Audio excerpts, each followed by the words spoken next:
तो यहाँ पे अपन ने हीट सोर्स और हीट सिंक के बीच में दो कंडक्टिंग मीडियम ले लिए और दो कंडक्टिंग मीडियम हमने सीरीज में लिए। सीरीज में मतलब कि एक कंडक्टिंग मीडियम के जस्ट एंड पे हमने दूसरा कंडक्टिंग मीडियम ऐड कर दिया। ठीक है। अच्छा, इस कंडक्टिंग मीडियम की थर्मल कंडक्टिविटी K1 है, इसकी K2 और इसके बाकी पैरामीटर्स हैं लेंथ L1, एरिया A1 और इसका लेंथ L2 और एरिया A2। ठीक।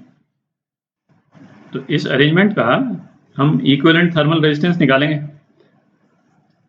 आर इक्विवेलेंट, ठीक है, इक्विवेलेंट थर्मल रेजिस्टेंस। और थर्मल रेजिस्टेंस क्या होता था जो अपन ने लास्ट वीडियो में देखा था? थर्मल रेजिस्टेंस किसी भी कंडक्टिंग मीडियम का क्या होता था? L अपॉन K, जहां पे K जो है थर्मल कंडक्टिविटी होती थी। ठीक है। तो थर्मल रेजिस्टेंस में L, A और K मतलब तीनों ही कंपोनेंट आ गए, तो उसका इक्विवेलेंट हो गया ये। ठीक है। तो किसी भी कंडक्टिंग मीडियम के थ्रू जो हीट यदि पास करती है तो dq by dt rate of heat transfer, ठीक है, ये कितना था? Minus KA delta T upon L, ये होता था।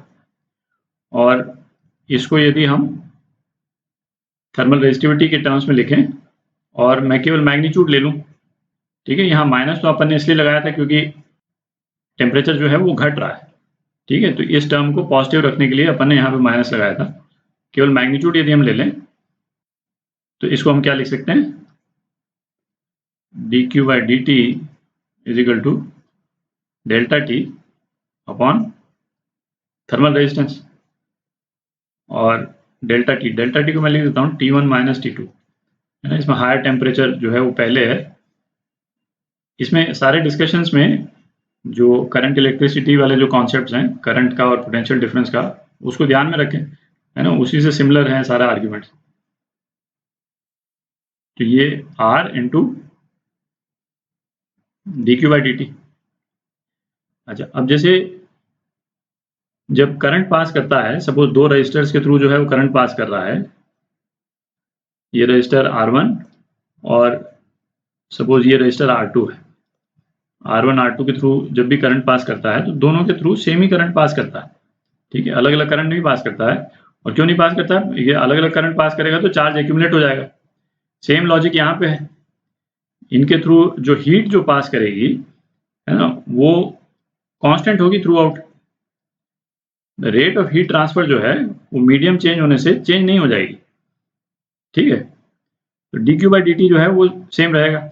यहाँ पे मैं यदि सपोज इसको dq1 बाई dt बोल देता हूँ मटेरियल 1 में, और यहाँ dq2 बाई dt बोल देता हूँ, तो क्या है इनमें relation? dq1 by dt dq2 by dt के बराबर। ठीक है। तो करंट की तरह हीट भी अलग अलग रेट से पास नहीं हो सकती, क्योंकि अलग अलग रेट से पास होगी तो कहीं पे एनर्जी एक्यूमुलेट हो जाएगी, है ना, जो हो नहीं सकता। तो इसको हम इक्वेट कर सकते हैं जनरल dq बाई dt जो कॉमन है रेट ऑफ हीट ट्रांसफर दोनों में। अच्छा, अब ये जो पहला मटेरियल है ना, इसके दोनों एंड्स पे जो टेम्परेचर डिफरेंस है उसको डेल्टा T1 बोल देते हैं, और जो दूसरा मटेरियल है उसके दोनों एंड्स पे जो टेम्परेचर डिफरेंस है उसको डेल्टा T2 बोल देते हैं। ठीक है। तो dq बाई dt ये क्या हो जाएगा? डेल्टा T1 बाई R1, ये वाली इक्वेशन यूज कर रहे हैं हम। ठीक है। डेल्टा T1 बाई R1, और ये क्या हो जाएगा? Delta T2 by R2। ठीक है। रेट सेम है दोनों के केस में। इसको सेकेंड इक्वेशन बोल देते हैं। और ये T1 माइनस T2 में जो R अपन यूज कर रहे हैं वो R इक्विवेलेंट ही हो गया बेसिकली। ठीक है। क्योंकि अपन इन दोनों मीडियम के जो दोनों एंड्स हैं उसके बीच में टेम्परेचर डिफरेंस लिया है। ठीक है। तो अब T1 माइनस T2 जो है वो क्या हो जाएगा, delta T1 plus delta T2। ठीक है, तो इक्वेशन 2 और 3 हम यूज करें और वैल्यू डाल देते हैं T1 माइनस T2 की और डेल्टा T1 की और डेल्टा T2 की। तो क्या हो जाएगा, R equivalent dq by dt is equal to R1 dq by dt plus R2 dq by dt। ठीक है, तो R इक्विवेलेंट जो है वो क्या हो गया, R1 प्लस R2 के बराबर हो गया ना। एग्जैक्टली सिमिलर इक्वेशन है जैसे सीरीज में जब हम रेजिस्टेंस यूज करते हैं, जब उनके थ्रू करंट पास होता है, तो अपन देख चुके हैं कि जो इक्विवेलेंट रेजिस्टेंस होता है वो R1 प्लस R2 के बराबर होता है। तो थर्मल रेजिस्टेंस में भी सेम चीज है, थर्मल रेजिस्टेंस जो है इक्विवेलेंट वो इंडिविजुअल थर्मल रेजिस्टेंसेस के एल्जेब्रिक सम के बराबर है। ठीक है, और R1 R2 क्या है ये तो अपन निकाल ही सकते हैं, है ना। मेन रिलेशन तो R का यहाँ पे अपन ने लिखा ही है ना। R1 निकालना चाहेंगे तो हम L1 अपॉन K1 A1 और R2 क्या हो जाएगा, L2 अपॉन K2 A2। ठीक है, तो इन दोनों को ऐड करके हम इक्विवेलेंट थर्मल रेजिस्टेंस निकाल सकते हैं।